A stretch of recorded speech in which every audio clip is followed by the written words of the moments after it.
বিহাবলিল্লাহি জামিআন ওয়া লা তাফাররাকু। আমি যে আয়াত তেলাওয়াত করেছি, আল্লাহ তাআলা বলছেন, তোমরা আমার দেওয়া রশিকে শক্ত করে ধরো এবং তোমরা এই রশিকে ধরতে গিয়ে দলে দলে ভাগ হয়ে যেও না, বিভেদের প্রাচীর খুলে দিও না, ঐক্যতার সাথে কাজ করো। কিন্তু যদি আপনি এই আয়াত দিয়ে বাংলাদেশকে হিসাব করেন, কনসিডার করেন, আপনি দেখবেন পুরো দেশে আজকে একটা মারামারির সয়লাব চলছে। এক দল আর এক দলকে দেখতে পারে না, এক গোষ্ঠী আর এক গোষ্ঠীকে দুই চোখের বিষ মনে করে। এই মারামারি, ট্রল, আলোচনা, সমালোচনা আমাদের দেশে বলেন তো যুবক ভাইরা আজ না নাই? অহরহ আছে। রিসেন্টলি আমরা দেখতে পাচ্ছি শেখ আহমদুল্লাহকে ক্রিটিসাইজ করে অনেক মানুষ ভাসিয়ে দিচ্ছে, গালি গালাজ।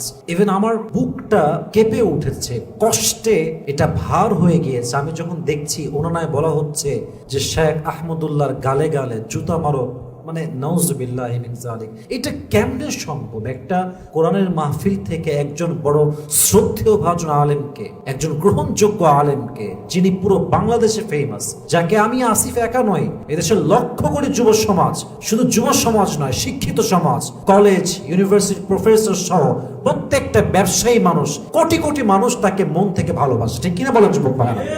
আমার কথা হচ্ছে, আমরা তাকে ভালোবাসি, we love him from our heart. আমরা এটাও মানুষের একটা ভুল হতে পারে, স্বাভাবিক। ভুল হলেই কিন্তু মানুষ শয়তান হয়ে যায় না, বেঈমান হয়ে যায় না। যে মানুষগুলো সামান্য ভুলকে কেন্দ্র করে জুতা মারার কথা বলতে পারে, তারা আর যাই বুঝুক আর তাই বুঝুক, তারা ইসলামটাকে বোঝে নাই। ঠিক কিনা বলেন যুবক ভাই?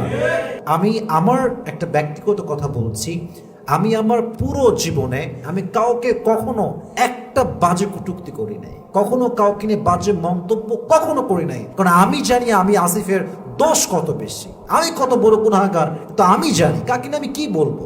বাট ভাই হিসেবে তো একটা আবদার করতে পারি, একটা অনুরোধ করতে পারি। আমি তাহিরি ভাইকে মিডিয়ার মাধ্যমে কলিজার থেকে ভালোবাসা দিয়ে বলছি, এমনি গালিগালাজ কইরেন না, শয়তান বলে গালি দিয়েন না। এতে করে কি হয় জানেন? যারা সাধারণ মানুষ, শিক্ষিত মানুষ, তারা আমাদের গায়ে থুতু মারে যে হুজুরদের মধ্যে তো ঐক্যতা নাই, এরা ইসলামকে কি প্রচার করবে?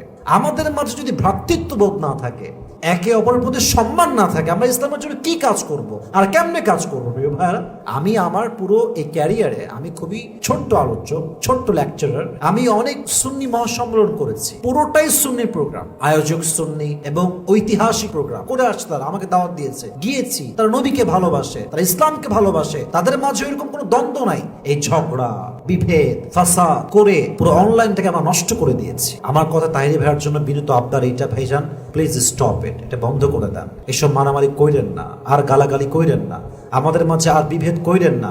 আল্লাহ আমার তাহিরি ভাইকেও ইসলামের পরিপূর্ণ খাদেম হিসেবে কবুল এবং মঞ্জুর করুন। সকলেই পড়া আমিন।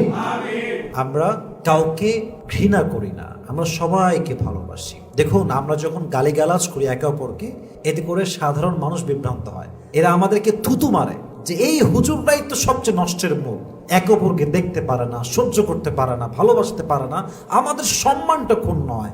আমরা সবাই একই ঘরের সন্তান, আমরা মুসলমান ঘরের সন্তান। আমরা ঐক্যতা নিয়ে কাজ করব ইনশাআল্লাহ। আমাদের দ্বারাই নাস্তিক্যবাদ দূর হবে এবং এদেশের মাটিতে কালেমার পতাকা পতপত করে উঠবে। ঠিক কিনা বলেন যুবক ভাইরা?